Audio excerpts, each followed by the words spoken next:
Hey and my lovers, ఎలా ఉన్నారు? ఈరోజు ఒక ఇంట్రెస్టింగ్ టాపిక్ గురించి డిస్కస్ చేద్దాం. రీసెంట్గా రిలీజ్ అయిన వన్ పీస్ చాప్టర్ 1189. ఈ చాప్టర్ చదవగానే మీలో ఎంతమందికి అలబాస్టా ఆర్క్, వాటర్ 7 ఆర్క్ అండ్ వానో ఆర్క్ గుర్తుకొచ్చాయో కామెంట్ చేయండి. ఇప్పుడు కూడా ఎగ్జాక్ట్లీ అలానే ఈ చాప్టర్లో కూడా ఓడా సెన్సై లూఫీని కంప్లీట్గా డిఫీట్ అయిపోయేలా చేశాడనమాట. అయితే ఈసారి క్రొకోడైల్ అండ్ లూచీ లాంటి నార్మల్ క్యారెక్టర్స్ కాదు, ఎంటైర్ వరల్డ్ని షాడోస్ నుంచి కంట్రోల్ చేస్తున్న మిస్టీరియస్ రూలర్ ఈము.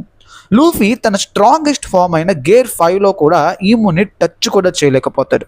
కానీ ఇక్కడే ఒక ఇంట్రెస్టింగ్ పాయింట్ ఉంది. షోనెన్ మాంగాలో హీరో కంప్లీట్గా డిఫీట్ అయ్యే సీన్స్ అనేవి చాలా rare.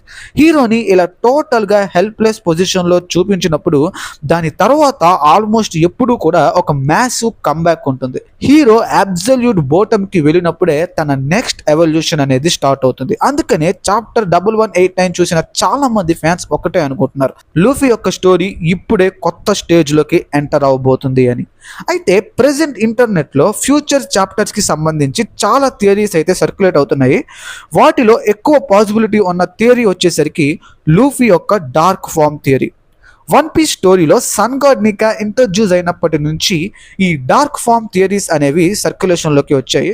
But recent chapter release అయ్యాక నిజంగానే లూఫీ డార్క్ ఫామ్ని అవేకన్ చేయబోతున్నాడా అనే డౌట్ చాలా మందికి వచ్చింది. సో అందుకని ఈ వీడియోలో లూఫీ యొక్క డార్క్ ఫామ్కి సంబంధించి ఇంటర్నెట్లో వైరల్ అవుతున్న 3 మోస్ట్ పాపులర్ థియరీస్ గురించి ఈరోజు మనం డిస్కస్ చేద్దాం. సో ఈరోజు వీడియో చాలా ఇంట్రెస్టింగ్గా అండ్ అమేజింగ్గా అయితే ఉండబోతుంది. సో వీడియో కొంచెం లెంగ్తీగా ఉన్నా కూడా లాస్ట్ వరకు చూడండి, మీకు ఖచ్చితంగా నచ్చుతుంది. అండ్ ఆల్సో ఇలాంటి ఇంట్రెస్టింగ్ యానిమే రిలేటెడ్ వీడియోస్ని మీరు డైలీ మిస్ కాకుండా చూడాలి అనుకుంటే ఇప్పుడే మన ఛానల్ని సబ్స్క్రైబ్ చేసుకోండి.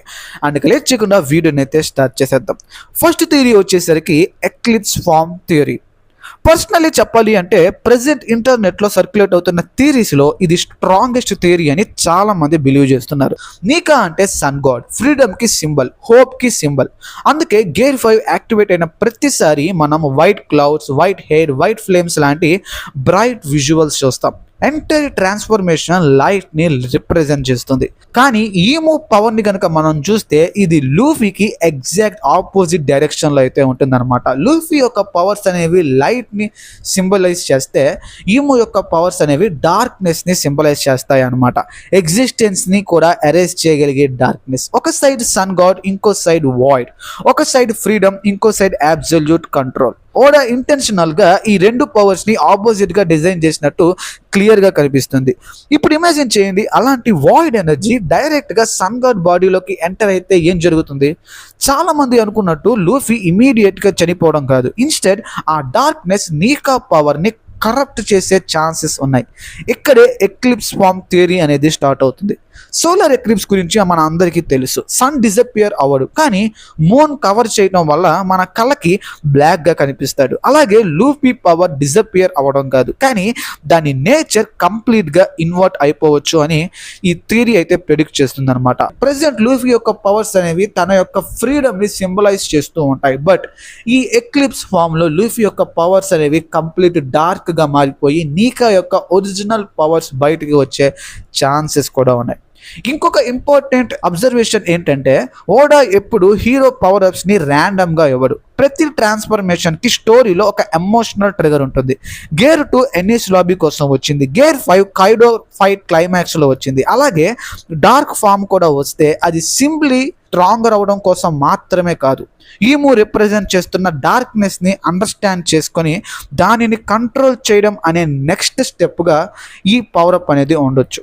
అయితే ఇక్కడే బిగ్గెస్ట్ క్వశ్చన్ స్టార్ట్ అవుతుంది. ఒకవేళ లూఫీ నిజంగా ఎక్లిప్స్ ఫామ్ అన్లాక్ చేస్తే ఆ పవర్ మీద తనకి కంట్రోల్ ఉంటుందా, లేదా ఆ డార్క్నెస్ స్లోగా లూఫీ యొక్క పర్సనాలిటీని మార్చేస్తుందా? సో చూడాలి. బట్ స్టిల్ ఈ థియరీ అయితే ప్రస్తుతం సర్క్యులేట్ అవుతున్న డార్క్ ఫామ్ థియరీస్లో ఎక్కువ పాసిబిలిటీ ఉన్న థియరీ.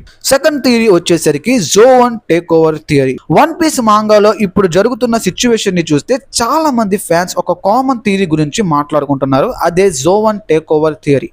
ఫస్ట్ వినడానికి ఇది కొంచెం క్రేజీ థియరీ లాగా అనిపించిన మాంగాలో ఇప్పటి వరకు ఓడా ఇచ్చిన క్లూస్ అన్ని ఒక్కసారి కనెక్ట్ చేసుకొని చూస్తే దీనికి మంచి బేస్ ఉందని అనిపిస్తుంది.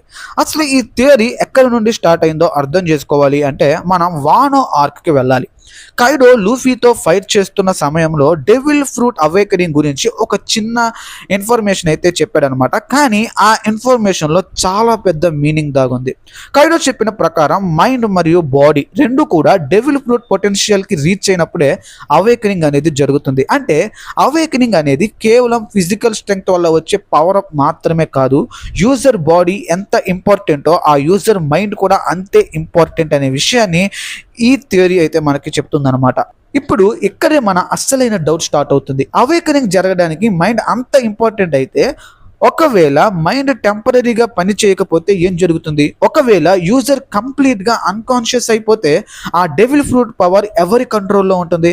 ఈ క్వశ్చన్కి డైరెక్ట్ ఆన్సర్ మాంగా ఇప్పటి వరకు ఇవ్వలేదు. కానీ ఓడా సెన్సే ఒక స్ట్రాంగ్ హింట్ మనకి ఆల్రెడీ ఇచ్చేసాడనమాట. అదే ఇంపెల్ డౌన్ లో జైలర్ బీస్ట్. వాళ్ళు ఆర్డినరీ హ్యూమన్ బీయింగ్స్ లాగా అస్సలు కనిపించరు. వాళ్ళకి మనుషుల బాడీ ఉన్నా కూడా వాళ్ళని నడిపించేది మానవ ఆలోచన కాదు అని క్లియర్ గా అనిపిస్తుంది. వాళ్ళు ఎమోషన్స్ చూపించడం, నార్మల్ గా రియాక్ట్ అవ్వడం లాంటివి చాలా తక్కువ. కానీ ఒక విషయం మాత్రం క్లియర్ గా కనిపిస్తుంది. ఎంత డ్యామేజ్ అయినా మళ్ళీ లేచి వాళ్ళు ఫైట్ చేస్తారు. వాళ్ళలో ఒక వైల్డ్ బీస్ట్ ఇన్స్టింక్ట్ మాత్రమే డామినేట్ చేస్తున్నట్టు ఓడా ప్రెజెంట్ చేశాడు. అందుకే చాలా మంది ఫ్యాన్స్ ఒక ఇంట్రెస్టింగ్ కంక్లూజన్కి అయితే వచ్చారు. అవేకెండ్ జోవన్ పవర్ కొన్ని సిచ్యువేషన్స్ లో యూజర్ పర్సనాలిటీని పక్కన పెట్టి ఫ్రూట్ ఇన్స్టింక్ట్ ని ముందుకు తీసుకొస్తుందేమో అని చాలా థియరీస్ అనేవి ఇక్కడ కన్ఫర్మ్ చేస్తున్నాయి. ఇది అఫీషియల్ గా కన్ఫర్మ్ కాకపోయినా మాంగాలో ఉన్న క్లూస్ మాత్రం ఆ డైరెక్షన్ లోనే పాయింట్ చేస్తున్నాయి. జోవన్ ఫ్రూట్స్ గురించి వేగపన్ చెప్పిన ఎక్స్ప్లెనేషన్ ప్రకారం ప్రతి డెవిల్ ఫ్రూట్ లో ఒక విల్ ఉంటుంది. అంటే ఆ ఫ్రూట్ కి సొంత ఐడెంటిటీ, సొంత ఇన్స్టింక్ట్స్ ఉంటాయి. అందుకే కొన్ని జోవన్ ఫ్రూట్స్ స్పెసిఫిక్ యూజర్స్ ని సెలెక్ట్ చేసుకుంటాయని కూడా మాంగా ఇండైరెక్ట్ గా హింట్ ఇచ్చింది. హితోనోమి మోడల్ నీకా కూడా గవర్నమెంట్ నుంచి 800 ఇయర్స్ పాటు ఎస్కేప్ అవడం అనేది నార్మల్ విషయం కాదు. ఆ ఫ్రూట్ కి సొంత విల్ లేకపోతే అది అన్ని సంవత్సరాలు వాళ్ళకి దొరకకుండా ఉండడం almost impossible. Zoan fruits basic nature survival. Beast instinct అంటే ఫస్ట్ ప్రయారిటీ సర్వైవ్ అవ్వడం. ఆ లాజిక్ని కనుక మనం ఫాలో చేస్తే లూఫీ యొక్క బాడీ డెత్ ఎడ్జ్ దగ్గర ఉన్నప్పుడు నీకా ఫ్రూట్ ఆటోమేటిక్గా కంట్రోల్ తీసుకునే పాసిబిలిటీ ఉంది. మనం ఇప్పటి వరకు చూసిన నీకా లూఫీ ఇన్ఫ్లుయెన్స్ ఉన్న నీకా. లూఫీ పర్సనాలిటీలో ఫ్రీడమ్ ఉంది, కామెడీ ఉంది, హోప్ ఉంది అండ్ స్మైల్ ఉంది. కాబట్టి గేర్ 5లో కూడా అలాగే బిహేవ్ చేస్తాడు. కానీ ఒకవేళ లూఫీ మైండ్ కంప్లీట్గా ఇన్యాక్టివ్ అయిపోతే అప్పుడు ఆ హ్యాపీనెస్ని మెయింటైన్ చేసేది ఎవరు? అక్కడే ఒరిజినల్ ఇన్స్టింక్ట్ బయటకి రావచ్చు. మనం ఒక సింహాన్ని జూలో మనం చూసినప్పుడు అది చాలా కామ్గా ఉంటుంది. అదే సింహం సర్వైవల్ సిచ్యువేషన్లో పడితే తన ఒరిజినల్ వైల్డ్ నేచర్ బయటికి వస్తుంది. జోవన్ ఫ్రూట్స్ కూడా ఆల్మోస్ట్ అలాంటి కాన్సెప్ట్ని ఫాలో చేస్తే నీకా ఫ్రూట్లో కూడా ఒక ప్రైమల్ బ్యాటిల్ ఇన్స్టింక్ట్ ఉండడం ఇంపాసిబుల్ కాదు. రిమెంబర్, నీకా అనేది కేవలం నవ్వుతూ డ్యాన్స్ చేసే క్యారెక్టర్ కాదు. 800 ఇయర్స్ క్రితం వరల్డ్ గవర్నమెంట్ని ఎదుర్కొని ఫైట్ చేసిన లెజెండరీ వారియర్. ఆ వార్ ఎంత బ్రూటల్గా జరిగిందో మనకి తెలియదు. వాయిడ్ సెంచరీ కంప్లీట్గా ఎరేజ్ చేశారు. అంటే ఆ హిస్టరీలో ఉన్న రియల్ నీకా ఎలా ఫైట్ చేశాడో మనం ఇంకా చూడలేదు. ఒకవేళ ఏన్షియంట్ బ్యాటిల్ మెమరీస్ ఫ్రూట్లో రిమైన్ అయ్యి ఉంటే అప్పుడు మనం చూసేది గేర్ 5 కాదు, ఏన్షియంట్ నీకా ఇన్స్టింక్ట్స్. ఇప్పటి వరకు మనం లూఫీ ద్వారా నీకాని చూసాము. కానీ ఇప్పటి నుంచి ఫస్ట్ టైం నీకా ద్వారా లూఫీని చూసే ఛాన్స్ వస్తుందేమో మన ఫ్యూచర్ చాప్టర్స్లో చూడాలి. ఇప్పుడు మనం థర్డ్ థియరీ గురించి మాట్లాడుకుందాం. నా ఒపీనియన్లో ఇప్పటి వరకు డిస్కస్ చేసిన థియరీస్ అన్నిటిలో ఇది చాలా రియలిస్టిక్గా అనిపించే థియరీ. ఎందుకంటే ఇది కొత్త పవర్ అప్ని క్రియేట్ చేయడం కాదు, కానీ ఓడా ఆల్రెడీ ఎస్టాబ్లిష్ చేసిన కాన్సెప్ట్స్ని ఇంకొక యాంగిల్లో చూడడం మాత్రమే ఈ థియరీ. ఈ థియరీ పేరు రివర్స్ గేర్. ఒక్కసారి ఇమాజిన్ చేసుకోండి, మన కళ్ళ ముందే మన ఫ్రెండ్స్ ఒక్కొక్కరు పడిపోతూ ఉంటారు. మన అలైస్ అందరూ ఆల్మోస్ట్ డిఫీట్ అయిపోయారు. మనం ప్రొటెక్ట్ చేయాల్సిన వాళ్ళందరూ డేంజర్లో ఉన్నారు. ఇలాంటి సిచ్యువేషన్లో ఎవరైనా నవ్వగలరా? లూఫీ క్యారెక్టర్ని మనము ఆల్మోస్ట్ 25 ఇయర్స్ నుంచి చూస్తున్నాము. తను ఫన్నీ పర్సన్ అనేది నిజమే, కానీ సీరియస్ అవ్వాల్సిన టైం వచ్చినప్పుడు ఆ సీరియస్నెస్ని ఎవ్వరూ మ్యాచ్ చేయలేరు. ఎనీస్ లాబీలో రాబిన్ కోసం గవర్నమెంట్ని ఛాలెంజ్ చేసిన లూఫీ మీకు గుర్తున్నాడా? మరీన్ ఫోర్డ్లో ఏస్ చనిపోయిన తర్వాత ఉన్న లూఫీ ఎక్స్ప్రెషన్ మీకు గుర్తుందా? సబావుడిలో క్రూ మొత్తం డిజపియర్ అయినప్పుడు లూఫీ యొక్క ఫేస్ ఎలా ఉందో మీకు గుర్తుందా? ఆ మూమెంట్స్లో లూఫీ నవ్వలేదు, కామెడీ చేయలేదు. ఒక మాటకు వస్తే ఆ టైంలో మనం చూసింది ఒక ప్యూర్ ఎమోషన్. కాబట్టి గేర్ 5 కామెడీ మోడ్ పర్మనెంట్ అని చెప్పడం అనేది కరెక్ట్ కాదు. అండ్ ఈ థియరీకి ఇదే బిగ్గెస్ట్ ఫౌండేషన్. ఒకవేళ లూఫీ ఎమోషన్స్ అనేవి కంప్లీట్గా మారిపోతే, జాయ్ ప్లేస్లో ప్యూర్ రేజ్ వస్తే, హోప్ ప్లేస్లో రివెంజ్ వస్తే, అప్పుడు గేర్ 5 కూడా అదే ఎమోషన్కి అడాప్ట్ అవుతుందా? చాలా మంది ఫ్యాన్స్ చెప్పే థియరీ ఏంటంటే గేర్ 5 అనేది రివర్స్ మోడ్లోకి వెళ్ళొచ్చు. రివర్స్ గేర్ అంటే కంప్లీట్ ఫైటింగ్ ఫిలాసఫీనే చేంజ్ చేయడం. ఇప్పటి వరకు లూఫీ అటాక్స్ అన్నీ కూడా ఎలాస్టిక్గా ఉన్నాయి. ఎనిమిని బౌన్స్ చేస్తాడు, స్ట్రెచ్ అవుతాడు, అండ్ అలాగే కార్టూన్ ఫిజిక్స్ని యూజ్ చేస్తాడు. కానీ రివర్స్ గేర్ యాక్టివ్ అయితే ఎలాస్టిసిటీ కన్నా కంప్రెషన్ ఎక్కువ ఇంపార్టెన్స్ పొందొచ్చు. సాఫ్ట్ అటాక్స్ ప్లేస్లో బ్రూటల్ ఇంపాక్ట్ రావచ్చు. కామెడీ మూమెంట్స్ ప్లేస్లో ప్రెసైజ్ కిల్లింగ్ బ్లోస్ కూడా రావచ్చు. ఇంకొక ఇంట్రెస్టింగ్ పాయింట్ గమనించండి. గేర్ 4 ఫార్మ్స్ ని మనం అబ్జర్వ్ చేస్తే ఓడా హాకీని ఎప్పుడు డార్క్ కలర్ తో రిప్రజెంట్ చేస్తాడు. బౌన్స్ మ్యాన్ కావచ్చు, స్నేక్ మ్యాన్ కావచ్చు, లేదా ట్యాంక్ మ్యాన్, అన్ని ఫార్మ్స్ లో బ్లాక్ ఆర్మమెంట్ హాకీ డామినెంట్ గా ఉంటుంది. అది స్ట్రెంగ్త్, ప్రెషర్, డిస్ట్రక్షన్ ని రిప్రజెంట్ చేస్తుంది. కానీ గేర్ 5 లో మాత్రం opposite, bright colours, freedom, cartoon visuals dominate చేస్తాయి. మరి ఈ రెండు కాన్సెప్ట్స్ ని కంబైన్ చేస్తే జాయ్ సైడ్ కంప్లీట్ గా డిజపియర్ అయ్యి అడ్వాన్స్డ్ కాంకరర్స్ హాకీ మ్యాక్సిమం లెవెల్లో బాడీని కవర్ చేస్తే, అప్పుడు విజువల్గా కూడా కంప్లీట్గా డిఫరెంట్ ఫామ్ క్రియేట్ అవ్వచ్చు. కానీ ఇక్కడ ఒక ఇంపార్టెంట్ క్లారిఫికేషన్ ఇవ్వాలి. ఈ థియరీ మాంగాలో ఎక్కడా కన్ఫర్మ్ అవ్వలేదు. ఓడా కూడా రివర్స్ గేర్ అనే కాన్సెప్ట్ని ఇప్పటి వరకు అఫీషియల్గా మెన్షన్ కూడా చేయలేదు. కాబట్టి ఇది కంప్లీట్గా ఫ్యాన్ థియరీ మాత్రమే. బట్ అలా అని ఓడా సెన్సే దీనిని యూజ్ చేయకపోవచ్చు అని కూడా చెప్పలేము. అయినా సరే ఓడా రైటింగ్ స్టైల్ తెలిసిన వాళ్ళకి ఈ థియరీ ఇంట్రెస్టింగ్గా అనిపిస్తుంది. ఎందుకంటే ఓడా ఎప్పుడు పవర్ అప్ ఇచ్చినప్పుడు దానికి ఎమోషనల్ రీజన్ కూడా ఉంటుంది. గేర్ 2 నుంచి గేర్ 5 వరకు ప్రతి ట్రాన్స్ఫర్మేషన్ వెనక ఒక ఎమోషనల్ పర్పస్ ఉంది. కాబట్టి ఫైనల్ వార్ లాంటి బిగ్గెస్ట్ స్టేజ్లో లూఫీ ఎమోషనల్ స్టేట్ కంప్లీట్గా మారడం, దాని ఇంపాక్ట్ తన డెవిల్ ఫ్రూట్ మీద పడడం అనేది ఇంపాసిబుల్ అని మాత్రం చెప్పలేము.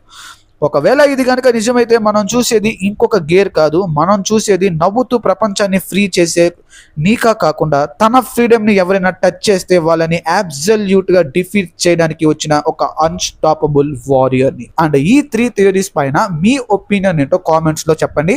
అండ్ ఆల్సో ఫ్యూచర్లో రాబోయే చాప్టర్స్లో ఏం జరిగే ఛాన్సెస్ ఉన్నాయో కూడా మీ ఒపీనియన్ని కూడా కింద కామెంట్ చేయండి. అండ్ ఎవరి కామెంట్ రీజనబుల్గా ఉంటుందో వాళ్ళ కామెంట్ని నేను పిన్ చేయడం అయితే జరుగుతుందన్నమాట. అండ్ ఈ వీడియో చేయడానికి నేను చాలా ఎఫర్ట్ అయితే పెట్టాల్సి వచ్చింది స్క్రిప్ట్ ప్రిపేర్ చేసుకోవడానికే కానీ అండ్ ఆల్సో ఇన్ఫర్మేషన్ని గ్యాదర్ చేయడానికి కానీ. సో నేను పడిన హార్డ్ వర్క్కి రిజల్ట్ రావాలి అంటే కనుక మీరు చేసే లైక్సే. వీడియో చూసిన ప్రతి ఒక్కరు కూడా దయచేసి లైక్ చేయడం మర్చిపోవద్దు. అండ్ ఆల్సో ఇలాంటి interesting anime related theories and వీడియోస్ని మీరు మిస్ కాకూడదు అంటే ఇప్పుడే మన ఛానల్ని సబ్స్క్రైబ్ చేసుకోండి. అండ్ మరొక ఇంట్రెస్టింగ్ వీడియోతో త్వరలోనే మీ ముందుకు వచ్చేస్తాను. అప్పటి వరకు good bye and take care.